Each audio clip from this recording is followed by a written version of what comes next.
बिस्मिल्लाहिर्रहमानिर्रहीम। अस्सलाम वालेकुम टू माय डियर स्टूडेंट्स। अच्छा बच्चों, ऐसा है कि पीटीबी की बुक है, क्लास 8 है, मैथमेटिक्स है। इस बुक इसी पर जब हम काफ़ी देर से बच्चों काम कर रहे हैं और काम करते हैं। चैप्टर नंबर 2 हमने फैक्टराइजेशन बहुत अच्छा से किया, होपफुली कि आपने अंडरस्टैंड किया होगा। उसके बाद हम लोगों ने चैप्टर 5 कर रहे हैं इंफॉर्मेशन हैंडलिंग का। उसमें हमने 3 टॉपिक्स किए। मीन किया, अर्थमेटिक मीन भी उसे बोलते हैं। उसके बाद हमने मीडियन किया ग्रुप अनग्रुप में, फिर हमने उसके बाद मॉड किया ग्रुप अनग्रुप में। और होपफुली कि आपने बहुत अच्छा उसको अंडरस्टैंड किया होगा, प्रैक्टिस में भी रहे होंगे। तो बहरहाल सब्सक्राइब कीजिए, शेयर कीजिए अपने फ्रेंड लिस्ट में, ठीक है अपना। और दूसरा क्या कहते हैं, वर्किंग भी कीजिए और चैनल को ध्यान से देखिए, कम्प्लीटली वीडियो को ध्यान से देखा करें, ताकि ऐसा कोई भी पॉइंट जो मैथ्स करवाते हुए आप लोग स्किप कर जाओ तो ये ना हो कि वो आप मतलब बिल्कुल आपकी नज़र से गुजर जाए। तो अगर आप बहुत ध्यान से देखोगे तो अंडरस्टूड है कि उस पर ग्रिप भी कर सकोगे। एनीवे जी, हमारे पास जो आज का टॉपिक है 202 पेज नंबर है। तो मैयर ऑफ डिस्पर्शन हमारे पास टॉपिक बच्चों आएगा। और मैयर ऑफ डिस्पर्शन के बाद आज हम पढ़ेंगे रेंज का, वेरिएंस का और स्टैंडर्ड डेविएशन। 3 टॉपिक्स हैं। तो देखते हैं कि हमारा लेक्चर बेसिकली कहाँ तक कंटिन्यू होता है। तो बेसिकली स्टैंडर्ड टीचर का तो नहीं डिपेंड कर रहा होता, टीचर पे डिपेंड स्टूडेंट्स पे भी कर रहा होता है कि स्टूडेंट्स जो है वो कितना लेक्चर जो है ना वो इजीली इतना उनको दिया जाए कि उनके दिमागों में वो चीज़ बैठ जाए। ठीक है जी, तो स्टार्ट करते हैं जी। बिस्मिल्लाहिर्रहमानिर्रहीम। जी स्टूडेंट्स बहुत ध्यान से देखिएगा। टॉपिक है मैयर ऑफ डिस्पर्शन।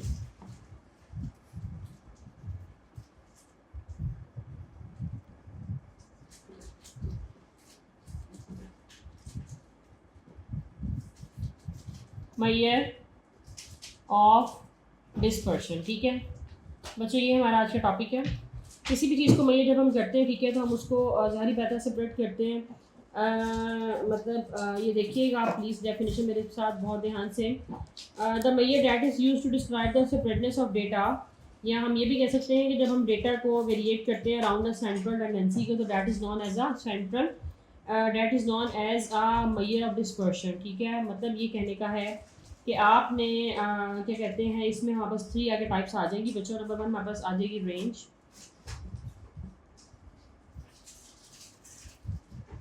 सेकंड हमारे पास आ जाती है वेरिएंस। इसमें भी ग्रुप अनग्रुप की कैटेगरीज रहेंगी। मैं इंशाल्लाह आपको साथ साथ उसको कॉन्सेप्ट देती रहूँगी, तो आप प्लीज़ ध्यान से इस पर भी फोकस कीजिएगा और आपको बड़ा अच्छा इंशाल्लाह ये भी अंडरस्टैंड करेंगे आप लोग। अच्छा जी, फिर आ गया हमारे पास स्टैंडर्ड डेविएशन।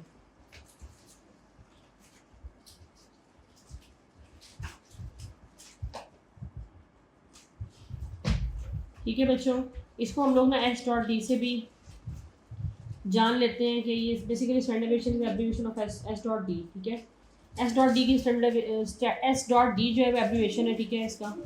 और वेरियस का आपके पास स्केयर होता है, और अगर हम स्केयर का स्केयर रूट लेते हैं तो स्टैंडर्ड डेविएशन बन जाता है। बाहर अभी इसमें मजीद काम करते हैं, आपको समझाती हूँ क्या है।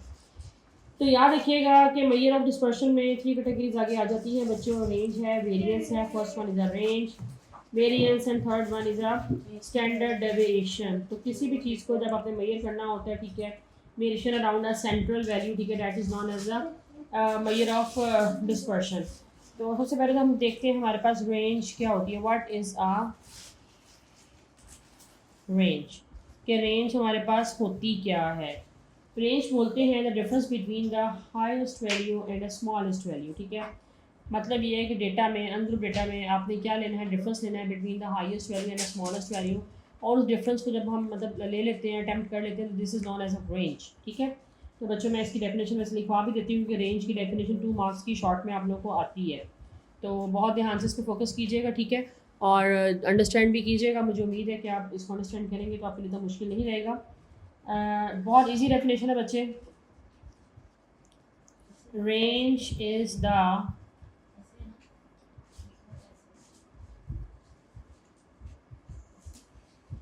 difference between the largest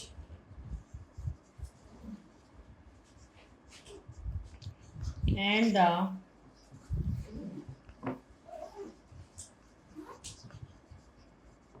smallest values। ठीक है, और किसकी वैल्यूज किसकी देते हैं, ऑफ अ डेटा। बहरहाल अभी हम इस पे अब एक क्वेश्चन अटैम्प्ट करते हैं, तो मुझे उम्मीद है कि आपको बहुत अच्छे समझ आएगा। जी बच्चों, ऐसा है कि जो रेंज है हमारे पास, इसका फॉर्मूला हमसे पहले देखते हैं कि वो क्या होता है। ठीक है, तो रेंज में हम लोग बेसिकली रेंज का अब टॉपिक है, तो रेंज को हम लोग ओनली आर से रिप्रेजेंट कर सकते हैं, X M minus X naught. ठीक है, एक्स एम का मतलब है highest value in a data and X naught का मतलब है lowest value in a data. ठीक है, फॉर एग्जांपल मैं आपसे कहती हूँ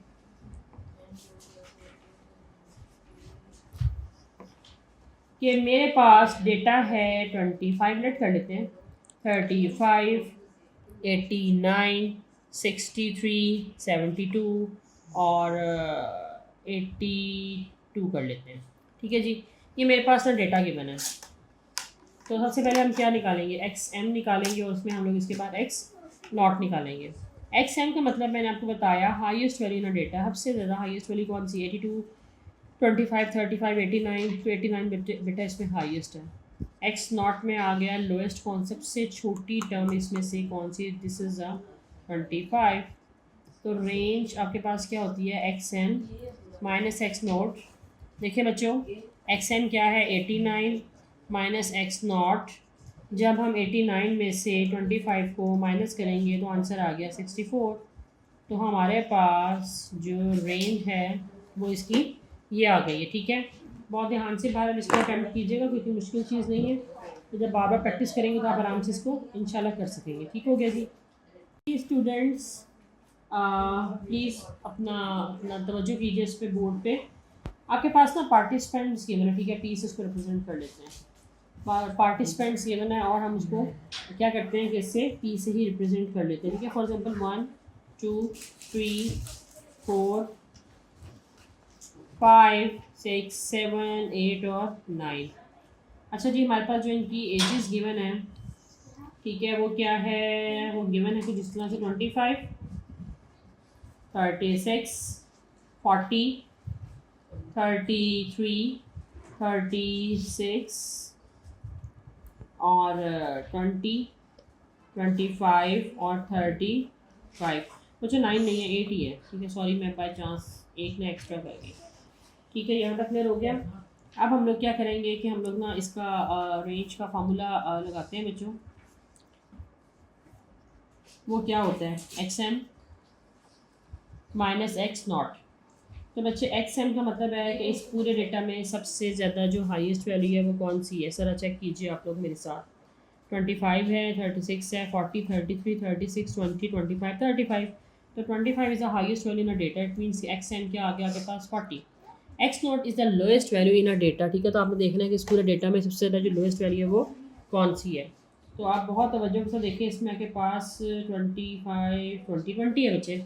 20 is the lowest value in a data, it means x not की वैल्यू ये है।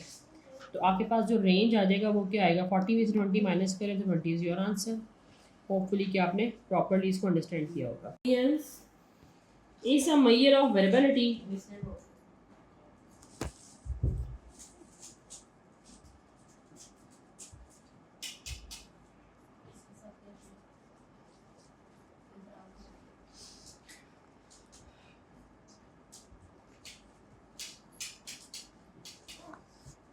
बहरहाल जी, ये आपके पास वेरिएंस के बारे में आ गया। हम ये भी कह सकते हैं कि वेरिएंस बच्चे ये भी ग्रुप और अनग्रुप दो तरह में आपके पास आएगा। ठीक है, और इसको आगे लेके चलते हैं टॉपिक को। देखिए बच्चे, एस स्क्वायर से ना वेरिएंस को डिनोट करते हैं। ठीक है, पहले मैं अनग्रुप की बात करती हूँ बाय डायरेक्ट फार्मूला में।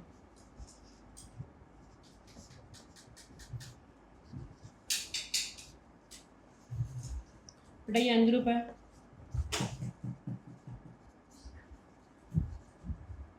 और बाय डायरेक्ट मेथड।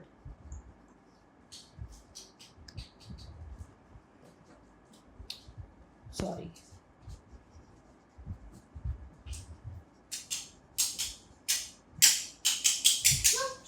ठीक है जी, ये आपके पास अनग्रुप आ गया बाय डायरेक्ट मेथड का। और अब हम इस पर थोड़ा सा काम करते हैं। ठीक है, लेट कर लेते हैं हमारे पास इसी इसी क्वेश्चन को ना, ज़रा मैं इसी फार्मूला पे एक क्वेश्चन को अप्लाई करते हैं। लेट आपके पास 5 है,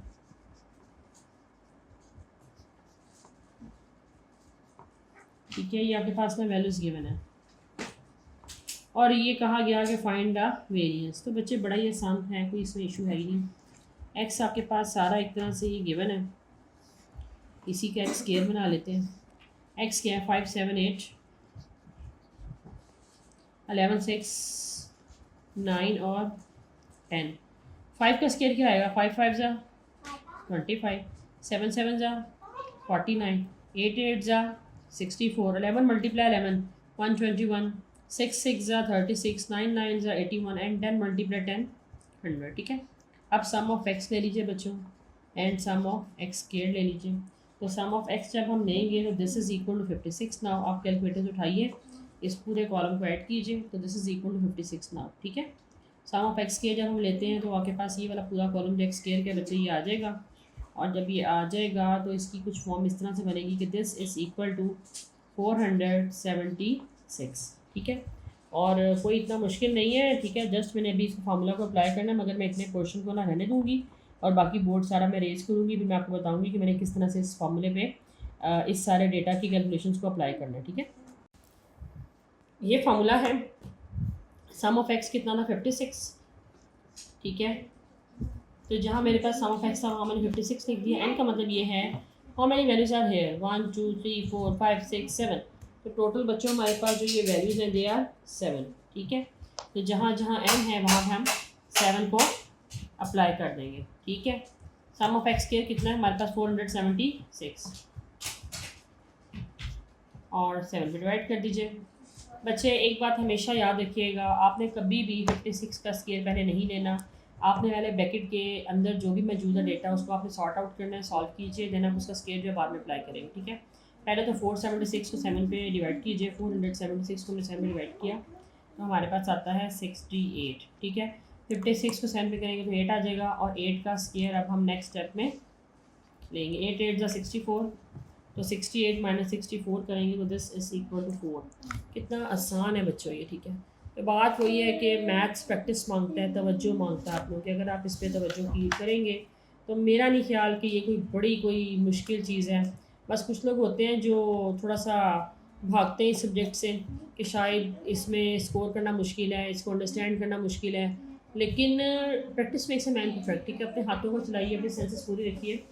जब आपके हाथ चल रहे हो तो आप मेंटली प्रेजेंट होना चाहिए, आपकी आंखें देख रही कि आप क्या काम कर रहे हो, आपके हाथों को पता है कि आपके हाथ क्या चला रहे हैं। ठीक है, और अगर मतलब आप कुछ फार्मूलाज को लिख के करोगे ना तो अंडरस्टूड है, और लिखने के साथ साथ बोलोगे भी तो आपके ना कान भी सुनेंगे कि आपकी समात भी हाजिर रहेंगी कि आप क्या फार्मूलाज जो है ना वो याद कर रहे हैं। तो मकसद कहने का ये है, ये वो सिली सिली ट्रिक्स हैं जो मैं आपको बता रही हूँ। मैंने अलजबरा जब करवाया तो मैंने फार्मूलाज को बाकायदा बनाना आपको बता दिया। तो अगर फॉर एग्जांपल आपको फार्मूला ऑन द स्पॉट याद नहीं है और आपको नहीं पता चल रहा कि ये फार्मूला कौन सा होगा, तो बच्चे कोई मुश्किल है ही नहीं। ठीक है, मैथ से इजी सब्जेक्ट कोई भी नहीं हो सकता। तो बहरहाल स्कोरिंग सब्जेक्ट है, 100 बाई 100 गेन करें, कोई मुश्किल नहीं है, कर सकते हैं आप लोग। ठीक है, अच्छा स्टूडेंट, ऐसा है कि क्लास 8 के लेवल पे ना मैंने भी बुक में देखा आप लोगों का सिर्फ ना ग्रुप डेटा जो है ना वो इन्वॉल्व नहीं है, आपका सिर्फ अनग्रुप डेटा इन्वॉल्व है स्टैंडर्ड डेविएशन के लिए और वेरिएंस के लिए। तो ये बात याद रखिएगा बहुत अच्छे से कि आप लोगों का स्टैंडर्ड डेविएशन और वेरिएंस में अनग्रुप डेटा इन्वॉल्व है, ग्रुप डेटा इन्वॉल्व नहीं है। तो होपफुली ये स्टूडेंट बड़े खुश होंगे इस बात पे कि चलो जान छूटी है। एनीवे मेरे माइंड में तो ये था कि मैंने भी आपको ग्रुप का पढ़ाना है। तो बहरहाल जी अब ऐसा करते हैं कि अब हम थोड़ा सा मूव करते हैं स्टैंडर्ड डेविएशन की तरफ, थोड़ा सा आपको उसके बारे में बता दूँ ताकि इस टॉपिक को आज वाइंड अप किया जाए और फिर हम इसके बाद किसी नए चैप्टर की तरफ मूव करें। अगर आप लोग कोई और चैप्टर चाहते हैं ऐसा जो मतलब कमेंट सेक्शन में जाएं, मुझे बता दें कि भाई आप इंडेक्स में आके कि जहाँ फील कर रहे हो कि जी ये चैप्टर हमारे लिए थोड़ा सा प्रॉब्लम क्रिएट कर रहा है या नहीं आ रहा है, तो मैं इंशाल्लाह उसको ज़रूर प्रेफर करूँगी और मैं आपके प्रेफर करने पर कोशिश करूँगी कि उसी को हम लोग पहले अटैम्प्ट करें। ठीक है, अलजबरा चैप्टर नंबर 2 मैं करवा चुकी हूँ, 5 आपके पास स्टैटिस्टिक्स एंड प्रोबेबिलिटी था, ये भी हमारा कंप्लीट हो गया, 2 चैप्टर बच्चे हमारे पास हो गए। ठीक है, इसके तो आप लोग प्लीज़ कमेंट सेक्शन में जाएँ, चैनल को सब्सक्राइब कीजिए। बहुत जल्द ये चैनल इंशाल्लाह क्लास 9 के बच्चों के लिए भी बन जाएगा। ठीक है, तो इसी में डिफरेंट लेक्चर्स भी आना शुरू हो जाएंगे और it's a great work for all of you कि आप इससे इस्तेफ़ादा हासिल करो। ठीक है, आप मतलब देखो कि आपको जो चीज़ नहीं आती है आप मुझे कमेंट सेक्शन में जाएं, मुझे इन्फॉर्म करें, मैं इंशाल्लाह पूरी कोशिश करूँगी कि बिल्कुल बल्कि इंशाल्लाह बाय हार्ट के मैं आपको ना इसके जो भी मसले मसाइल आपके मैथ्स में रहते हैं उसको सॉल्व करने की कोशिश करती रहूँ। तो बहरहाल बच्चों, स्टैंडर्ड डेविएशन आपके पास है। स्टैंडर्ड डेविएशन का फॉर्मूला एक देख लेते हैं। मैंने आपको बोला था स्टैंडर्ड डेविएशन जो हम लोग उसको ना एस से भी डिनोट करते हैं, ठीक है। तो बहरहाल अलग ले रहे हैं बच्चों, आपके पास स्केल आ जाएगा एंड आपके पास sum of x square by n minus sum of x over n का होल स्क्वायर। आपको याद होगा कि मैंने पीछे अभी क्या किया है, मैंने अभी एक क्वेश्चन किया, वो था वेरिएंस, और उसमें जो हमारे पास वेरिएंस का जो आंसर आया था वो क्या आया था, वो आया था 4, ठीक है। तो अगर हम वेरिएंस, बेसिकली वेरिएंस को एस स्क्वायर कहते हैं और ये 4 हो गया, ठीक है। अगर मैं इसी का, अगर आपसे कहा जाए कि वेरिएंस का ये क्वेश्चन है और आपको उसको स्टैंडर्ड डेविएशन में लेके जाना है तो क्या करोगे? Very simple, just taking square root on both side.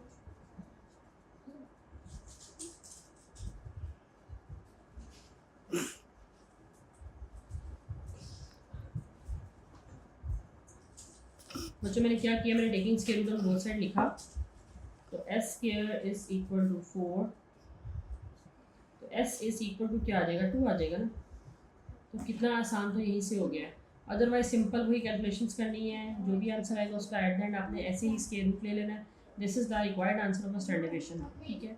Please बच्चों वर्क करें, मैं आपको मोटिवेट करती हूँ बार बार सिर्फ इसलिए कि आप जैसे बच्चे ही हैं जो बहुत अच्छी अच्छी पोजीशंस लेते हैं, पोजीशंस को मेंटेन रखते हैं और हार्डवर्क करते हैं, ठीक है। तो अब मैं आज सारा दिन बल्कि वेट करूँगी, मुझे बहुत अच्छा लगेगा कि कल तक हम लोग इस चीज़ को डिसाइड कर लें कि हमने इस सारे चैप्टर्स में से कौन सा चैप्टर नया सेलेक्ट करना है। अदरवाइज़ इंशाल्लाह क्लास 9 हमारी जो है उसके जो जितने भी हमारे लेसन्स हैं वो अपलोड होना शुरू हो जाएंगे, और उसमें जितने बच्चों को जो जो कॉम्प्लिकेशंस रहती हैं मैं वो भी पूरी कोशिश करूँगी कि मैं उसके साथ साथ करवाती रहूँ। और बच्चों याद रखें कि मैं इसके साथ साथ ना 5 ईयर्स भी करवाऊँगी 9th क्लास में, 9th के 10th के सो ऑन, ठीक है। तो प्लीज़ वीडियो को कम्प्लीटली वॉच किया करें ताकि किसी किस्म का मसला आता है, और अपने दोस्त बाप में मिलने वालों के चैनल को प्लीज़ शेयर करें, सब्सक्राइब कीजिए, वॉच टाइम जो है वो अपना लेसन का पूरा किया करें ताकि आपके माइंड में रहे कि जितना जल्दी आप इसको मैथ्स को सीखना चाहेंगे तो मुझे कमेंट सेक्शन में भी जाएंगे और मुझे बताएंगे, रिमार्क्स मिलेंगे तो मुझे पढ़ाने का मज़ा आएगा। मुझे लगेगा कि मेरे स्टूडेंट जो है ना जितने भी हैं, ठीक है, वो सब मेरे साथ हैं इस वक्त। तो थैंक यू वेरी मच बच्चों, इंशाल्लाह कल मिलते हैं, ठीक है, और एक नई वीडियो के साथ। और मुझे इंतज़ार रहेगा आपके सवाल का, आपका इंशाल्लाह मैं जवाब इंशाल्लाह वीडियो के दौरान ही दूंगी। तो पीटीबी की बुक है, क्लास 8 की है, 2 चैप्टर अप्रॉक्सीमेटली मेरे वाइंड अप हो चुके हैं, ठीक है। अलजबरा एंड दूसरा वाला अलजबरा था और थर्ड 5 वाला था इंफॉर्मेशन हैंडलिंग, ठीक है जी। इंशाल्लाह कल मिलते हैं, अल्लाह हाफ़िज़।